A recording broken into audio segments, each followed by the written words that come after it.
Bonjour, WheelieMix. So today I'm stuck out of the studio due to the quarantine. I had to go back to France, and that pushed me to start a new video series I always wanted to make, which is mixing with FX pedals. Since I always felt that as a guitarist you already had a lot of outboard gear with you with your FX pedals, because if you think about it, a lot of transformer-less solid state gear aren't too far away from some very high-end FX pedal design. As an example, I tracked some synths through my Rockett Blue Note Overdrive, and it helped to tame the useless nasty high-end and added a very enjoyable saturation. I always thought, like, if I cannot have access to the studio and all the outboard gear I'm used to, I can just try with my FX pedals to add some flavor into the track. That's what we're gonna see today.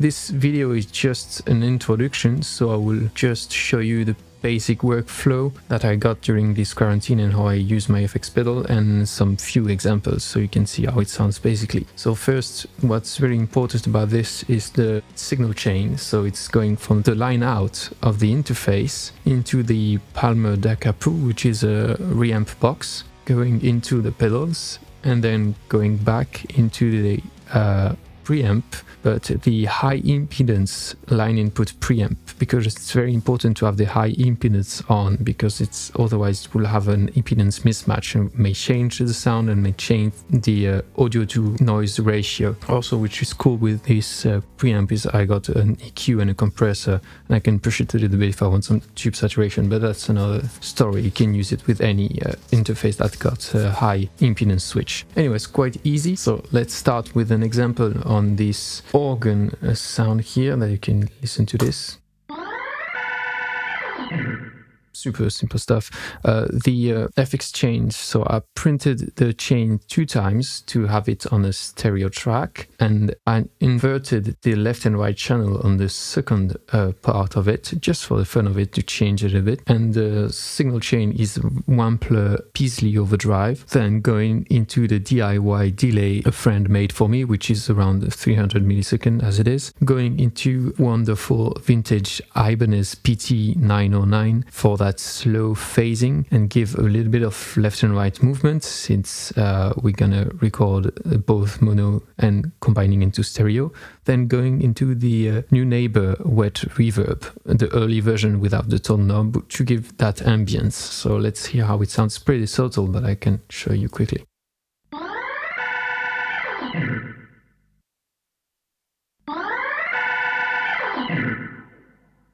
The second part is the same, basically, without and with.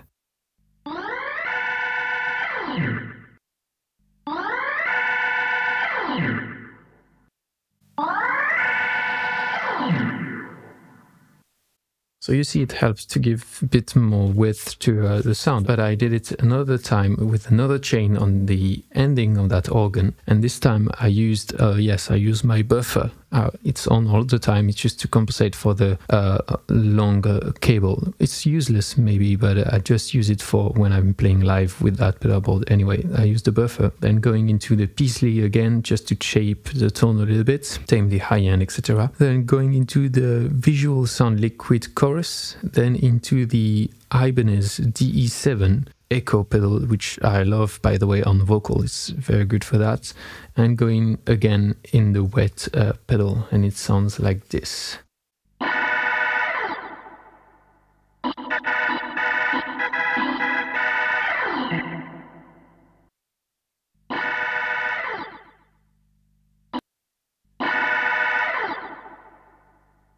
Helps to give some sustain and dimension, and if I bypass quickly.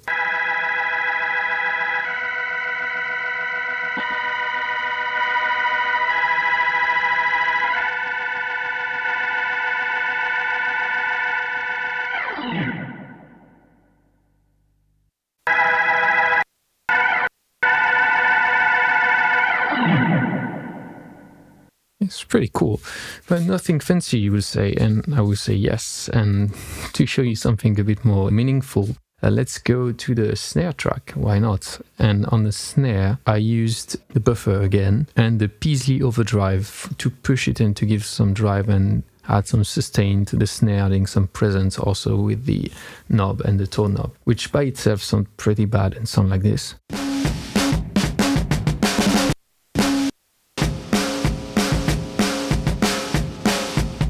And in the full context of the drums, it sounds like this. I will bypass with and without so you can listen to it.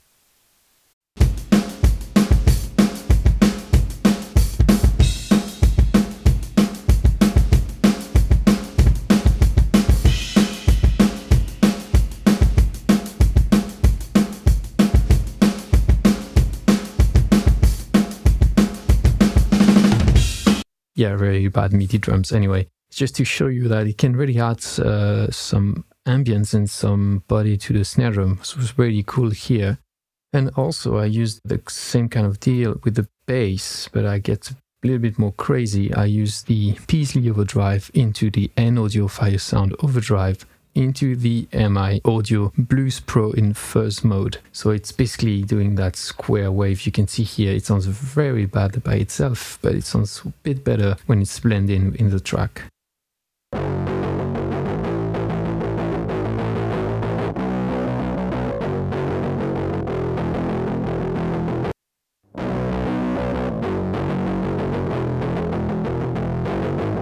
And in the track, with and without.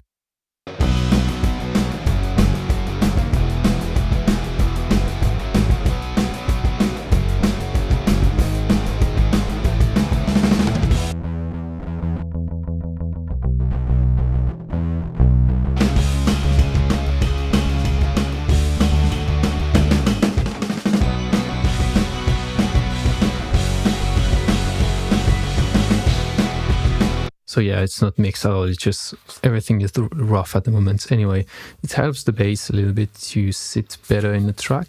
I also did the same on the bass, but added some chorus on it with the liquid chorus, as you can see.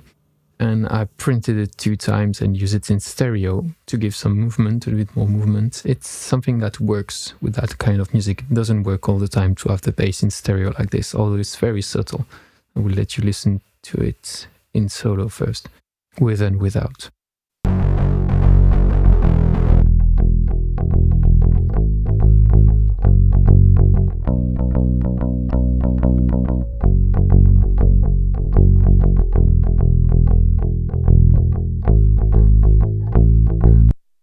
I think I can push it a little bit more.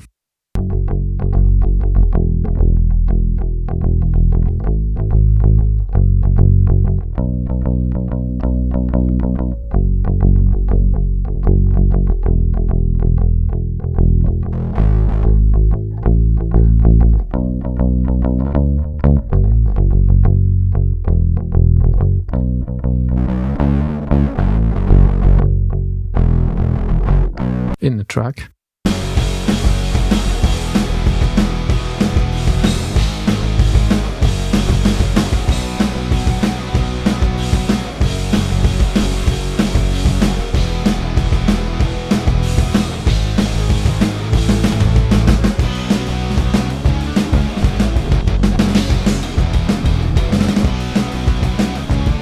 Helps a little bit, makes it a bit wider, and it's given more sense of space to the bass. I quite like it.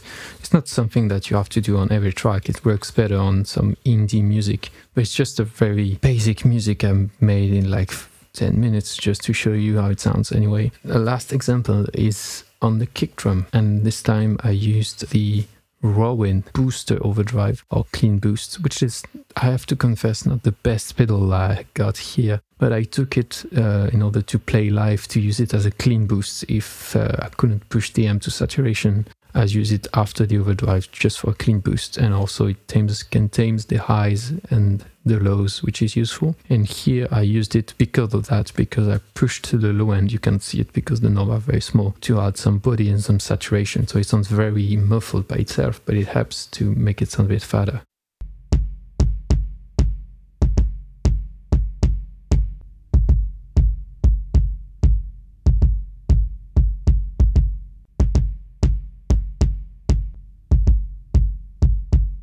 It needs some gating here, but it's just to show you, and it's here to add something to the kick drum. It's not here to replace it, so I will show you in the track with and without it. So I will just mute it at some point.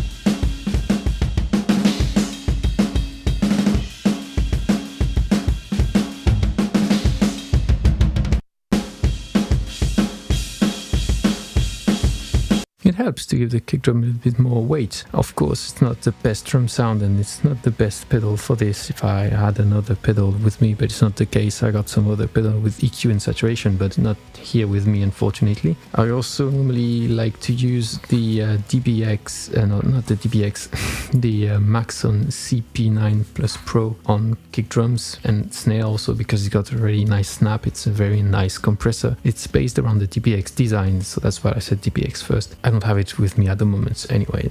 For the next videos of this series, I will just focus on one pedal and use it on different applications to show you the potential of each pedal I got. Maybe we'll get more pedal in the future to try and give you some idea. I hope those videos will inspire you to try some new things. And oh yes, be very mindful with phase alignment. It's very important when you do that. If you do not correctly align the phase, it's just completely fucked up. And in Pro Tools, if you're not HD, the phase aren't aligned automatically, so you need to calculate it, or you just need to have another DAW like Reaper and use the ping stuff. When you use the IO settings, there is a ping which calculates the latency when you use an IO insert.